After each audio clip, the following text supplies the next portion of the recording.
Okay, good morning students. In the last class we were discussing about the important topic of our syllabus, that is methods of power factor improvement, right? जिसके अंदर हम लोगों ने कहा कि power factor को improve करने के दो मेथड्स हैं. पहला है आपका स्टैटिक कैपेसिटर्स, ठीक है ना, जिसके अंदर ये जो मेथड है ये सिंगल फेस और थ्री फेस दोनों के लिए काम आता है.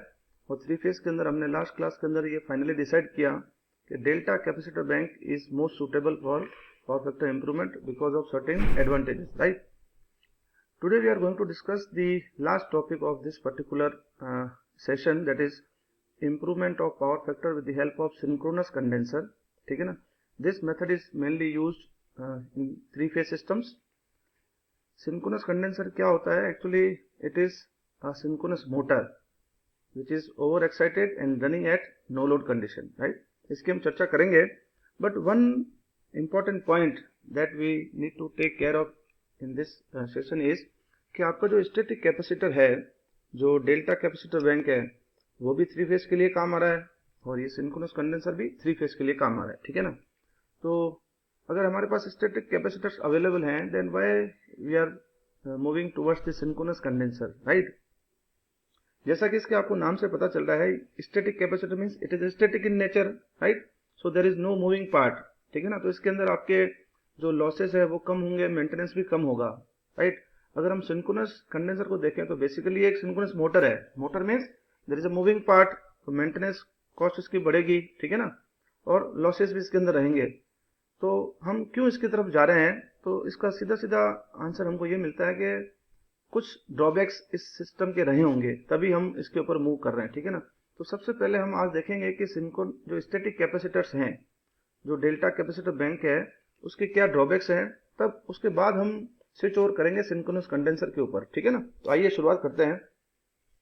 देखिए, जो पावर फैक्टर इंप्रूवमेंट का जो मेथड है यूजिंग डेल्टा कैपेसिटर बैंक, ये है तो बहुत ही इंपॉर्टेंट और यूज भी आता है, लेकिन इसके सर्टेन ड्रॉबैक्स हैं. सबसे पहला है कि इनकी जो सर्विस लाइफ होती है वो केवल 8 से 10 साल तक की होती है, ठीक है ना. उसके बाद इनके ऊपर एजिंग इफेक्ट काफी ज्यादा डोमिनेंट हो जाता है, ठीक है ना. और जो लास्ट क्लास हमने ली थी हम लोगों ने, उसमें हमने कहा था कि क्योंकि डेल्टा के अंदर आपका जो वोल्टेज है वो कंप्लीट वोल्टेज अप्लाई होता है, क्योंकि line voltage phase voltage same है, तो due to this voltage exceeds, तो ये इजीली डैमेज हो जाते हैं, ठीक है ना. और इनके साथ एक प्रॉब्लम और है कि एक बार ही एक कैपेसिटर अगर डैमेज हो गया तो फिर आपको उसको रिप्लेस ही करना पड़ेगा, क्योंकि इसका जो रिपेयरिंग कॉस्ट है वो बहुत महंगी पड़ती है, काफी अनइकोनॉमिकल है ये, ठीक है ना. And the last and most important drawbacks is the steep less और smooth control is not possible, ठीक है ना. ये मैं आगे डिस्कस करूंगा इस पॉइंट को, ठीक है ना. अब आगे चलते हैं अपन. अब हम बात करेंगे सिंक्रोनस कंडेंसर की, ठीक है ना. जो ड्रॉबैक्स हमने देखे स्टैटिक कैपेसिटर के, डेल्टा कैपेसिटर बैंक के, वो कैसे ओवरकम होंगे उसको हम यहाँ देखेंगे. तो सबसे पहले हम सिंक्रोनस कंडेंसर को डिफाइन कर देते हैं. Actually it is an over excited synchronous motor running at no load condition, ठीक है ना. तो उसको हम कहते हैं सिंक्रोनस कंडेंसर. अब हम इसके ऊपर जाएं उससे पहले सिंक्रोनस मोटर जो होती है बेसिकली, है ना, उसके बारे में थोड़ी सी चर्चा कर लेते हैं. देखिए, सिंक्रोनस मोटर आपकी डबली एक्साइटेड मोटर है, ठीक है ना. इसके अंदर एक फील्ड वाइंडिंग होती है जो कि रोटर पे होती है, उसको हम डीसी सप्लाई देते हैं या डीसी एक्साइटेशन कह दें. और इसकी जो आर्मेचर वाइंडिंग है वो स्टेटर पे होती है, जिसको हम एसी सप्लाई देते हैं. देखिए, अगर आप थोड़ा सा ध्यान रखें तो जो लास्ट क्लास मैंने ले रखी है डीसी मोटर्स की, उस केस में फील्ड वाइंडिंग आपकी जो थी वो स्टेटर पे थी और जो आर्मेचर वाइंडिंग है वो रोटर पे थी. तो इसका जो कंस्ट्रक्शन है it is just opposite to the DC motor. ये आप वापस से डीसी मोटर के लेक्चर देखिए, उसमें मैंने बता रखा है, ठीक है ना. अब हम और आगे चलते हैं, ठीक है ना. एक्चुअली जो आपकी सिंक्रोनस मोटर है वो डिफरेंट मोड्स के अंदर काम करती है, ठीक है ना. इसके 3 मोड होते हैं, ओवर एक्साइटेड, नॉर्मली एक्साइटेड और अंडर एक्साइटेड, ठीक है ना. तो जो इसका ओवर एक्साइटेड मोड है उसके अंदर ये लीडिंग पावर फैक्टर प्रोवाइड करती है. नॉर्मली एक्साइटेड में ये यूनिटी पावर फैक्टर पे रन करती है और अंडर एक्साइटेड में ये लैगिंग पावर फैक्टर की तरह बिहेव करती है, ठीक है ना.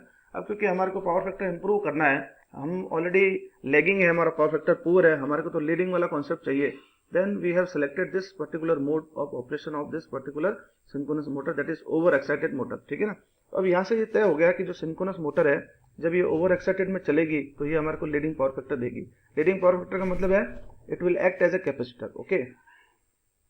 ये एक सिंक्रोनस मोटर का वी कर्व होता है, ठीक है ना. तो वी कर्व का मतलब है it is a graph between armature current versus field current. जैसे जैसे अपन फील्ड करंट को चेंज करते हैं तो उसके आर्मेचर करंट में चेंज आता है और इसका जो शेप है वो वी की तरह दिखता है, ठीक है ना। तो आप देखें यहाँ इस पॉइंट पे ये यूनिटी पावर फैक्टर पे काम कर रही है, नॉर्मल एक्साइटेशन है आपका फील्ड एक्साइटेशन। इससे पहले जो अंडर एक्साइटेशन है तो ये लैगिंग इसका बिहेवियर है, ठीक है ना। और जब ओवर एक्साइटेशन है तो आपका इसका लीडिंग बिहेवियर है, ठीक है ना। तो हमारे को इस मोड में इसका काम लेना है, ठीक है ना। आगे चलते हैं। तो अब देखिए synchronous motor takes leading current when over excited and therefore behave as a capacitor, ठीक है ना। तो यही हम चाहते हैं कि हमारे को कैपेसिटिव बिहेवियर इसका चाहिए so that we can improve the power factor, right? And when this motor means over excited synchronous motor is connected in parallel with the supply, it takes leading current which partly neutralizes the lagging reactive component of the load and thus power factor is improved, ठीक है ना। ये common चीज है जो मैंने पहले भी आपको बताई है। अब हम इसको फेजर डायग्राम से भी समझने की कोशिश करेंगे।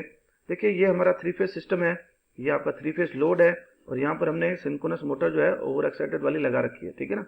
जैसे ही आप इसको लगाएंगे तो IL है आपकी लोड करंट और IM है आपकी मोटर करंट, ठीक है ना। तो 3 phase load takes IL at low lagging power factor, ये लैगिंग लोड है तो IL आपका लैगिंग पावर फैक्टर पे है। सिंक्रोनस कंडेंसर जो है ये आपका लीडिंग करंट लेता है, ठीक है ना। तो लीडिंग पावर फैक्टर पे काम कर रही है। ये जो I है वो बेसिकली इन दोनों का फेजर सम होगा, ठीक है ना। अब हम पावर फैक्टर इसका फेजर डायग्राम से इसको और समझने की कोशिश करते हैं। ये इस तरह का फेजर डायग्राम हम पहले भी बना चुके हैं, ठीक है ना। We have taken voltage as a reference. This IL is the 3 phase load current which is lagging in nature. IM is the motor current. यहाँ पर हमने मोटर को प्रैक्टिकल मोटर माना है क्योंकि एग्जैक्टली 90 डिग्री हमने नहीं लिया है, ठीक है ना। तो earlier your angle was phi L. जैसे आप IM लगाएंगे और रिजल्टेंट निकालेंगे तो फाइनल करंट आपकी I है, उसका आपका एंगल है फाई, ठीक है ना। तो यहाँ से हमारे को पता चल रहा है this phi is less than phi L, ठीक है ना। और कॉस में मैंने आपको बताया था कि उल्टा सिस्टम चलता है तो cos phi would be greater than cos phi L. इसका मतलब है आपका पावर फैक्टर जो है वो इंप्रूव हो चुका है, ठीक है ना। अब इसका मेन एडवांटेज हमारा क्या हुआ, एक्चुअली इसका मेन एडवांटेज है इसका जो फील्ड है अगर हम उसको चेंज करते हैं, फील्ड को वेरी करते हैं तो जो magnitude of current drawn by the motor can be change, ये आपने कैरेक्टरिस्टिक के अंदर देखा, ठीक है ना। This help in achieving step less control of power factor, जो कि ये जो एडवांटेज है वो आपको स्टैटिक कैपेसिटर जो है डेल्टा कनेक्टेड बैंक है उसके अंदर आपको नहीं मिलेगा, ठीक है ना। इसका जो ड्रॉबैक्स है वो क्या हो सकता है, जैसे कि मैंने आपको पहले ही बताया मूविंग पार्ट है, जिसकी मेंटेनेंस कॉस्ट रहेगी, लॉसेस भी रहेंगे। अब मूविंग पार्ट है तो ये नॉइज भी क्रिएट करता है, ठीक है ना।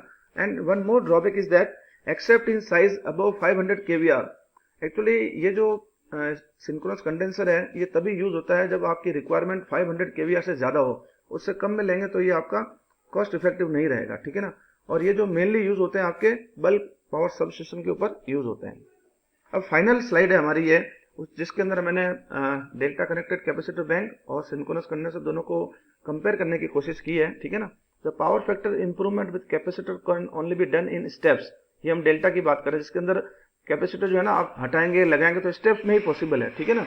By switching on the capacitor in various groupings, ठीक है ना। अलग अलग ग्रुप में आप उसको लगाएंगे और हटाएंगे तो ये स्टेप्स के अंदर कंट्रोल रहेगा, ठीक है ना, स्टेप लेस नहीं रहेगा।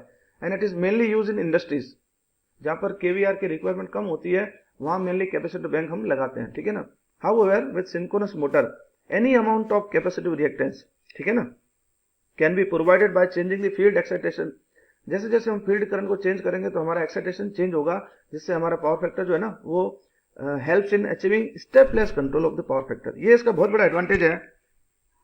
इसका मेनली आप इसको यूं कह सकते हैं, इसका ड्रॉबैक है कि ये it is mainly use in major bulk power supply station where the demand of kVA is more than 500, right? Below that it is not economical. तो स्टूडेंट्स आई होप ये जो पावर फैक्टर की हमारी series थी 4 lecture की, ये आपको बहुत अच्छी लगी होगी। सबसे पहले लेक्चर में हमने पावर फैक्टर को डिफाइन किया, उसके ये पावर फैक्टर क्यों कम हो जाता है, कम होने से क्या नुकसान है, ये सारी चीजें हमने देखी। फिर सेकंड लेक्चर के अंदर हम लोगों ने सिंगल फेज सिस्टम के अंदर स्टैटिक कैपेसिटर की सहायता से कैसे हम पावर फैक्टर को इम्प्रूवमेंट करते हैं, और एक पर्टिकुलर एग्जांपल लेकर के हमने देखा कि हम जो कैपेसिटेंस की रिक्वायरमेंट है वो कैसे फाइनली कैलकुलेट होती है। Then finally we have discuss about the improvement of power factor in 3 phase systems where we have concluded that the capacitor bank in terms of delta is more advantages as compare to star. वहां पर भी हमने numerical problem solve की। And finally we have discussed about the synchronous condenser, that is an over excited synchronous motor which is running at no load condition, can also be used for the purpose of power factor improvement, but mainly used in the major bulk power supply stations. तो students I hope आपको ये lecture series जो है बहुत अच्छी लगी होगी, और अगर आपको मेरी टीचिंग अच्छी लग रही है तो आप इसको जरूर लाइक और शेयर करें। आगे भी मैं इस तरह के इंपॉर्टेंट टॉपिक लेकर के आपके सामने आता रहूँगा। Thank you.